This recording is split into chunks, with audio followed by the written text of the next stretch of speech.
संयुक्त निकाय सातवां संयुक्त ब्राह्मण संयुक्त।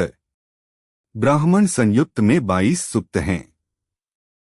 इनमें भगवान बुद्ध और विभिन्न ब्राह्मणों के बीच के संवाद हैं। ये ब्राह्मण प्रायः पहले भगवान की आलोचना करते हैं, परंतु उनकी बुद्धिमानी और धैर्य से प्रभावित होकर अंततः शरण लेते हैं। पहला वग्ग। पहला सूक्त धनंजानी। एक समय भगवान राजगृह में विहार कर रहे थे। धनंजानी नामक एक ब्राह्मणी भिक्षुओं का आदर करती थीं। उनके पति उन्हें यह पसंद नहीं था। एक दिन धनंजानी की ठोकर लगी और उन्होंने नमो तस् भगवतो कहा। पास में बैठे एक ब्राह्मण ने पूछा, तुम इस मुंडित श्रमण की प्रशंसा क्यों करती हो? भगवान ने उस ब्राह्मण को बुलाया और धर्म का उपदेश दिया। दूसरा सूक्त अक्कोसक।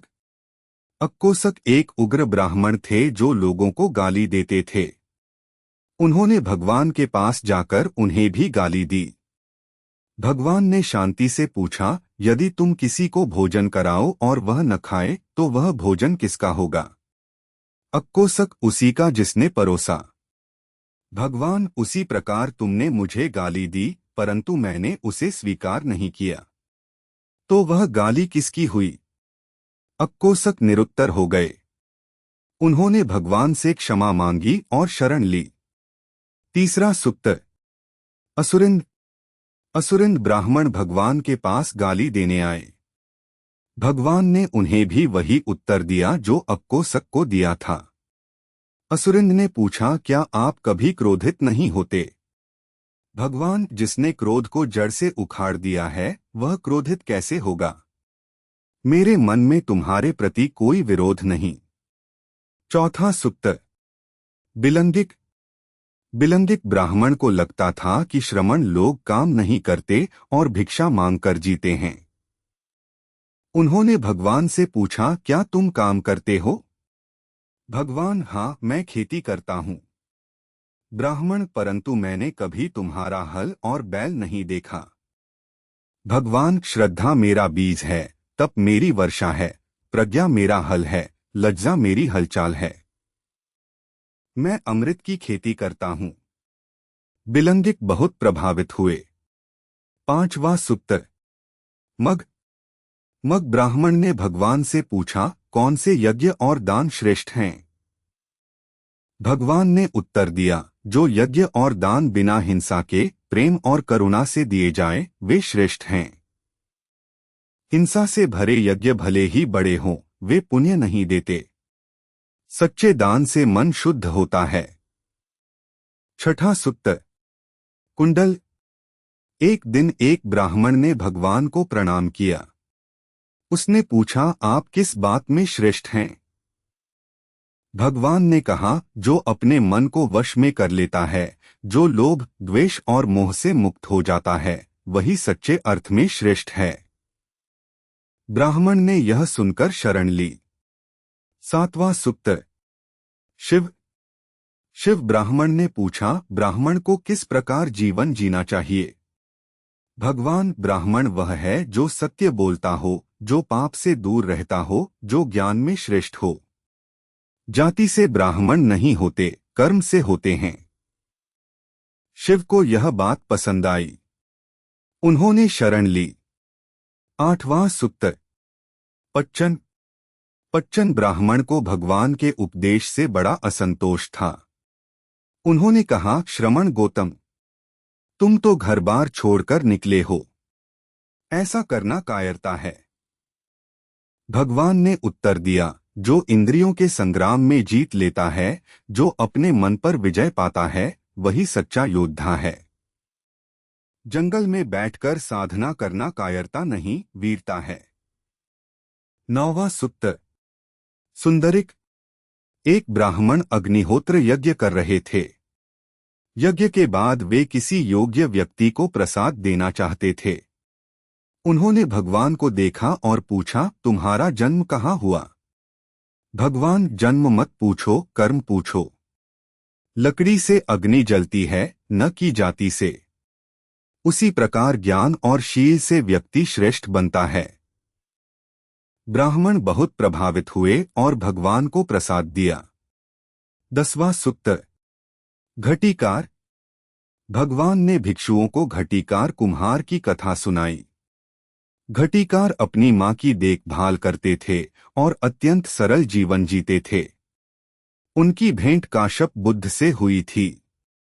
उन्होंने बुद्ध की सेवा में अपना घर अर्पण कर दिया था। भगवान ने कहा, ऐसा उपासक जो जीवन में शील और सेवा को अपनाता है वह बहुत आगे जाता है। दूसरा वग्ग। 11वां सूक्त। काश्यप। काश्यप गोत्र के एक ब्राह्मण ने भगवान से पूछा, आप स्नान क्यों नहीं करते? क्या आप पवित्र नहीं? भगवान, जो मन से पवित्र है, जो पापों से दूर है, वह बिना जल स्नान किए भी पवित्र है। बाहरी स्नान भीतर की मलिनता नहीं धो सकता। 12वां सूक्त। शिव दूसरा। भगवान ने एक शिव ब्राह्मण को बताया कि ब्राह्मण होने का अर्थ क्या है। जो झूठ नहीं बोलता, जो हिंसा नहीं करता, जो लोभ नहीं करता, जो अहंकार से मुक्त है, वही सच्चा ब्राह्मण है। 13वां सूक्त। अरंदड़। अरंदड़ ब्राह्मण को जाति का बड़ा अभिमान था। भगवान ने उन्हें समझाया, प्राचीन ऋषि भी जाति की श्रेष्ठता नहीं मानते थे। वे कर्म और ज्ञान को ही श्रेष्ठ मानते थे। 14वां सूक्त। वासेठ। वासेठ और भारद्वाज नामक दो ब्राह्मण इस प्रश्न पर झगड़ रहे थे कि ब्राह्मण जाति से होते हैं या कर्म से। वे भगवान के पास गए। भगवान ने उत्तर दिया, घास, वृक्ष, कीड़े, मछलियां, पशु, इनकी जातियां उनके शरीर की बनावट से तय होती हैं, परंतु मनुष्यों में ऐसा विभाजन नहीं है। मनुष्यों में यह अंतर कर्म से होता है। जो सत्य, तप, शील और दया में श्रेष्ठ है वही ब्राह्मण है। वासेठ और भारद्वाज ने शरण ली। 15वां सूक्त। मातंग। मातंग ने एक उदाहरण दिया। एक चंडाल के पुत्र थे जो महान ऋषि बने। उनका नाम था मातंग ऋषि। उनके पास ब्राह्मण भी आते थे और उनका सम्मान करते थे। भगवान ने यह कथा सुनाकर कहा, श्रेष्ठता जाति से नहीं, गुण से होती है। 16वां सूक्त। धमक। धमक ब्राह्मण ने पूछा, क्या ब्राह्मण और क्षत्रिय में कोई अंतर है? भगवान, इस जन्म में जाति का भेद है, परंतु परलोक में केवल कर्म जाता है। जो पुण्य कार्य करता है वही आगे बढ़ता है। 17वां सूक्त। नव। एक नाविक ब्राह्मण ने पूछा, कैसे संसार सागर पार किया जाए? भगवान, श्रद्धा नाव है, प्रज्ञा पतवार है, वीर्य पाल है। इनसे यह संसार सागर पार होता है। 18वां सूक्त। अग्नि। एक ब्राह्मण प्रतिदिन अग्निहोत्र करते थे। भगवान ने उनसे पूछा, कौन सी अग्नि श्रेष्ठ है? ब्राह्मण, हवन अग्नि। भगवान, नहीं। 3 अग्नियां हैं जिन्हें बुझाना चाहिए, लोभ की अग्नि, द्वेष की अग्नि और मोह की अग्नि। जो इन्हें बुझा दे वही सच्चा साधक है। 19वां सूक्त। सुंदरिक भारद्वाज। सुंदरिक भारद्वाज ब्राह्मण अग्निहोत्र करके किसी योग्य व्यक्ति को प्रसाद देना चाहते थे। उन्होंने भगवान से पूछा, आपका वर्ण क्या है? भगवान, न मुझसे वर्ण पूछो न जाति पूछो, केवल अग्नि और प्रकाश की खोज करो। भारद्वाज ने शरण ली। 20वां सूक्त।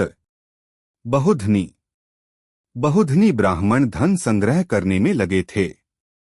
भगवान ने कहा, सच्चा धन श्रद्धा, शील, लज्जा, धर्म, सुनने की इच्छा, त्याग और प्रज्ञा है।